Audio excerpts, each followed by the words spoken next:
How willing do you think Iran is now to build a nuclear weapon versus before the war? Because the two arguments being made is one, a nuclear weapon has always been a deterrent, and now they need a deterrent more than ever. They've just had a full-blown war with the US.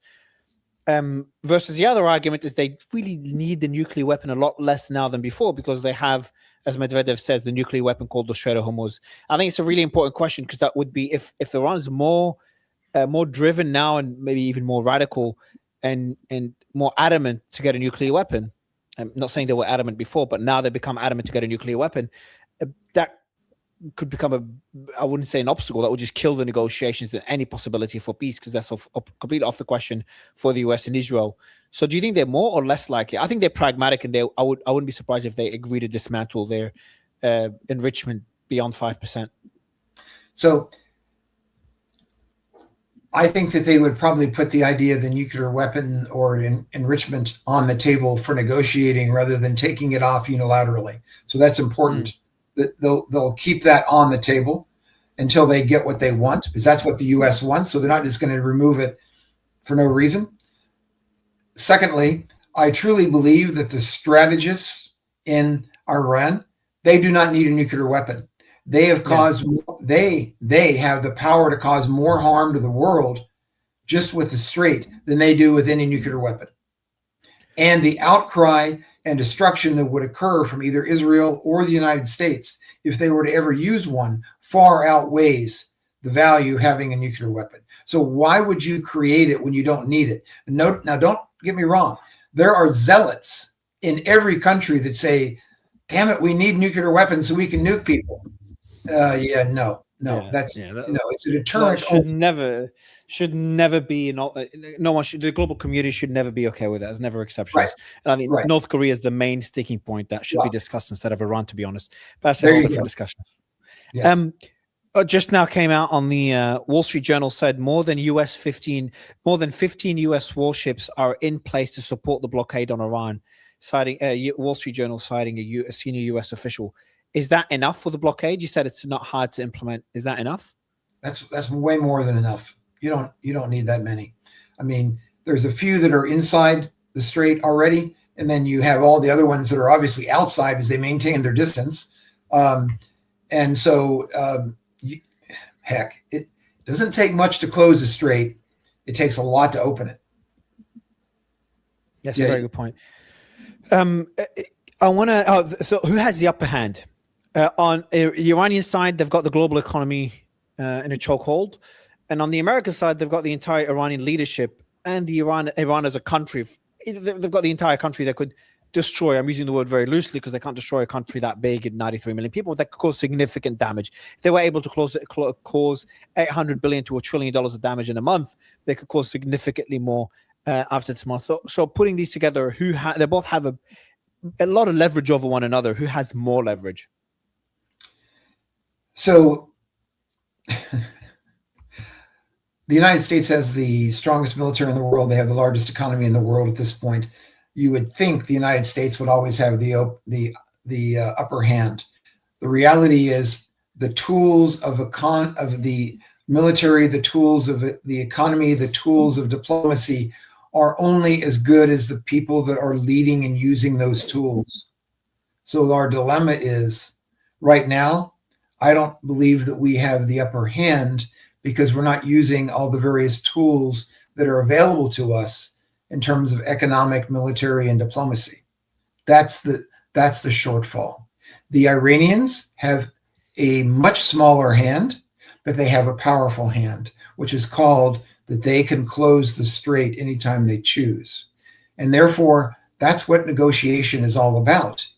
It doesn't mean you have to like your enemy. It means you need to figure it out together how to make this work. Yeah. All right. So now we're at the blockade. You said the blockade is very easy. How long do you think the global economy could sustain this? And we've talked about how Iran could sustain this for longer.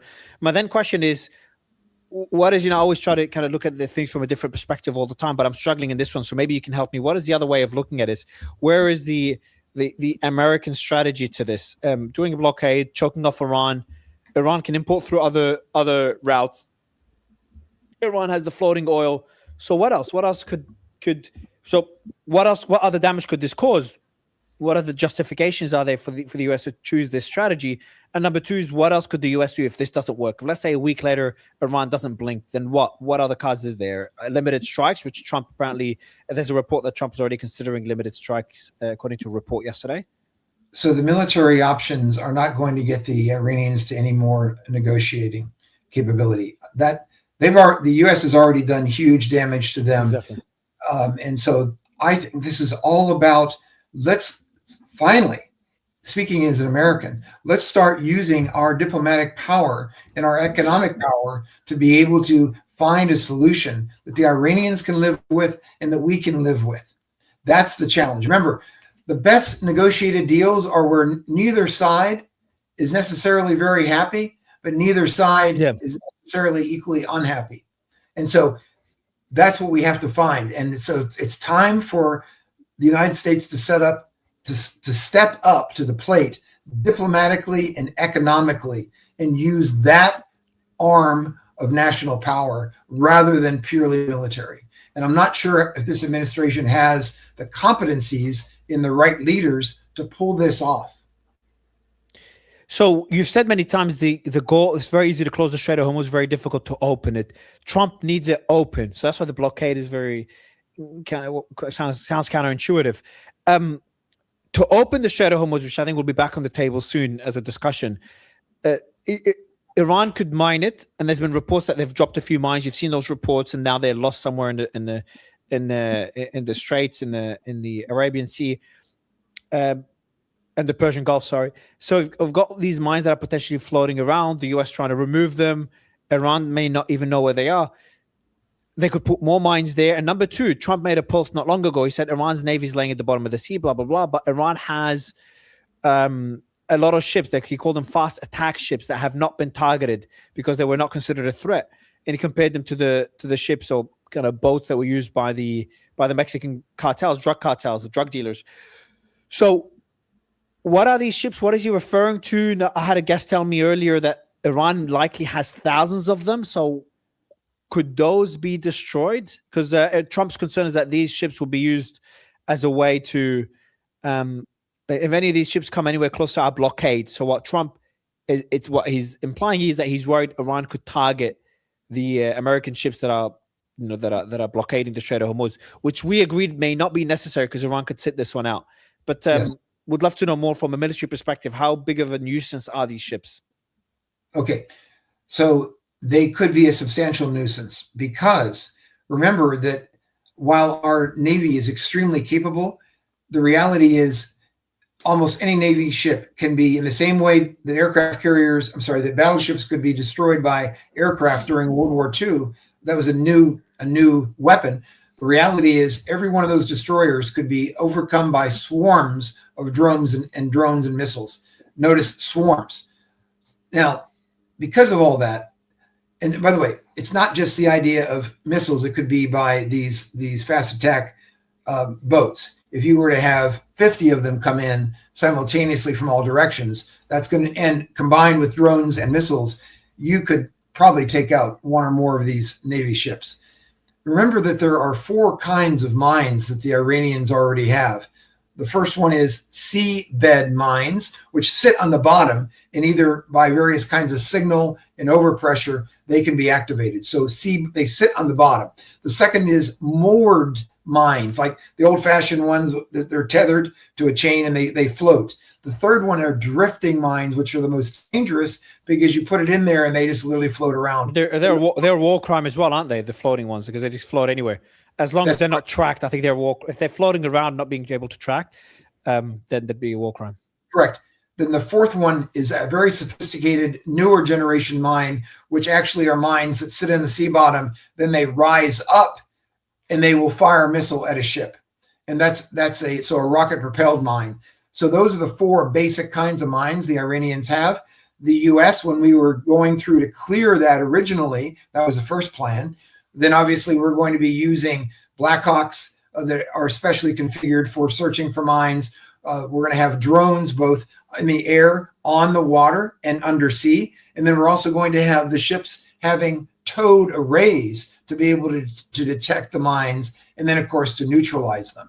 So The reality is this is extremely easy to close a strait, and it takes a lot of time to open it back up. Yeah, it goes back to the original point. It's very easy to close it, very difficult to open it back up. Yes.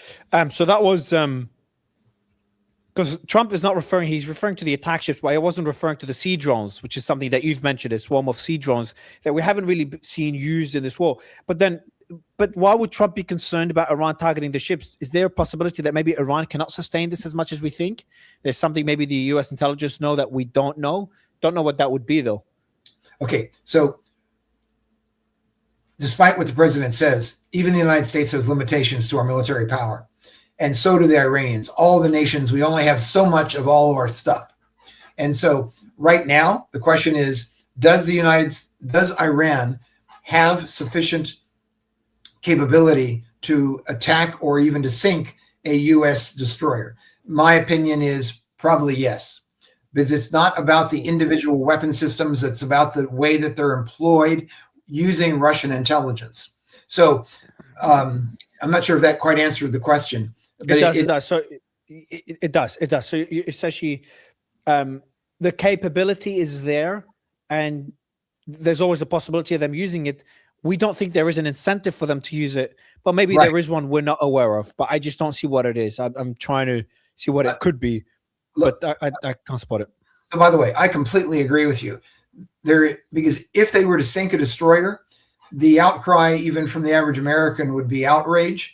And then the president would be even more reinforced to do more things. So the Iranians, in my opinion, cooler heads would say, nope, just let it go, because we're impacting the world economy because we're not agreeing to Trump's demands.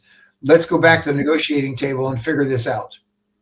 The irony when a country is blockading another country, bombing another country, attacking, killing over 1,000 of their civilians, even more military personnel, more or less, a lot of military personnel as well, IRGC members. And then when one of their ships gets destroyed or hit, suddenly there's an outcry to escalate the attacks on that country. Just funny how war works and how voter sentiment works as well. So Israeli Channel 12, now I wouldn't give that report too much credence, but they did put out a report just about an hour or two ago. According to them, a Saudi royal family source says there's no solution to the Iran threat without a U.S. ground invasion and regime change, similar to the 2003 fall of Saddam Hussein.